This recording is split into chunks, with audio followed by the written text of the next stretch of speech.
the significant foundation of the American Air Force for decades to come. We are once again clarifying to any potential adversary the risks and costs of aggression far outweigh any conceivable benefits.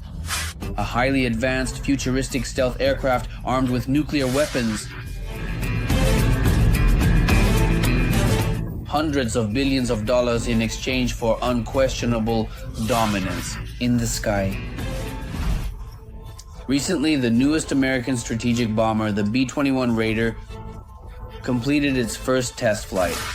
This means it's time to get acquainted with this engineering marvel, capable of changing the rules of the game both in the air and on the ground. On November 10th of this year, the newest American bomber, the B-21 Raider.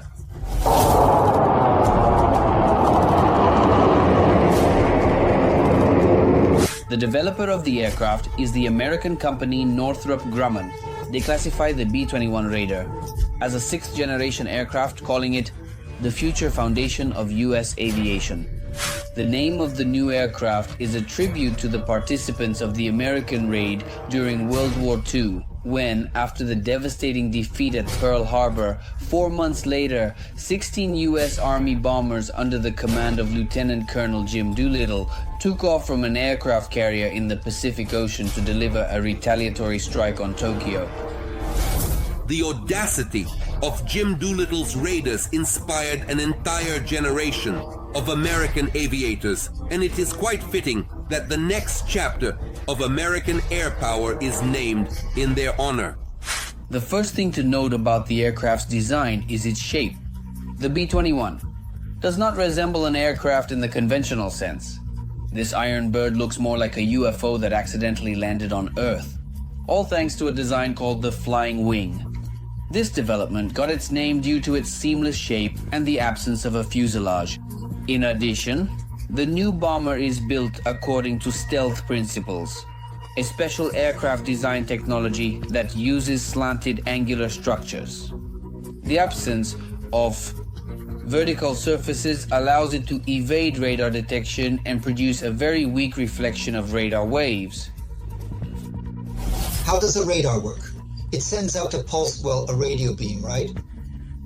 And then it receives the reflected signal from the aircraft. If the aircraft has a square or round shape, some part of the signal reflects off the side and returns to the radar. To prevent this from happening, the aircraft is designed to be flat, meaning it doesn't have so-called corner reflectors.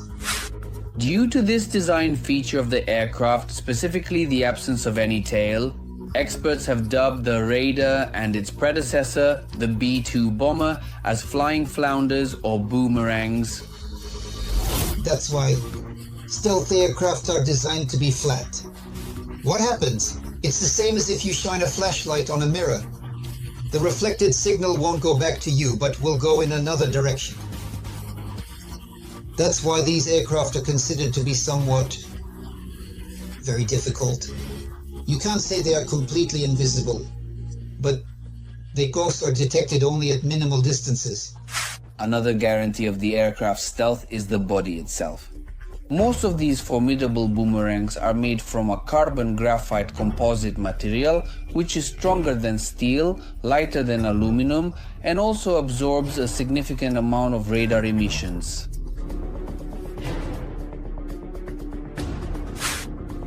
The technical specifications, as well as the price of the B-21, are not disclosed.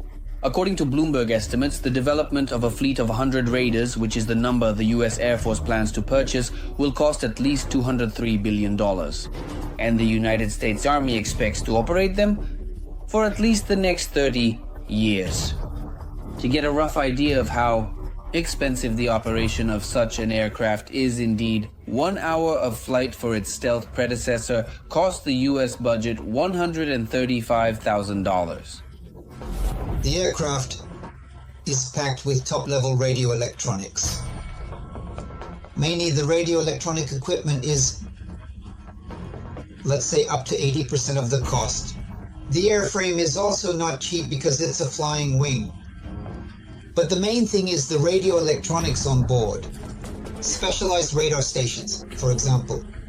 If we take the Patriot missile system, its cost is also $1 billion. But a significant part of that billion is the radar. But the launchers are already rarely resolved.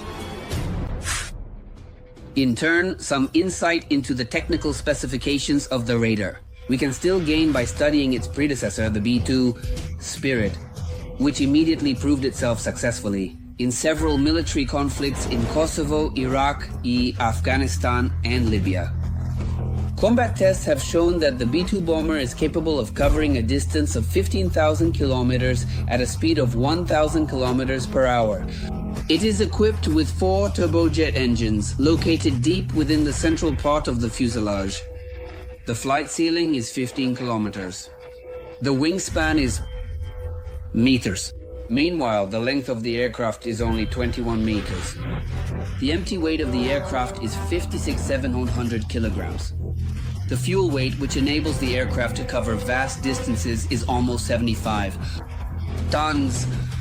The maximum combat load ranges from 22,000 to 27,000 kilograms depending on the upgrade. The bomber's crew consists of only 2 people. It is believed that only an elite group of 80 American pilots is authorized to operate this bomber. American media also report other interesting details. For instance, the B-2 is stored in a specialized air-conditioned hangar which is estimated at costing approximately $5 million. An extremely specific temperature inside is necessary to carefully preserve the bomber's unique and special coating.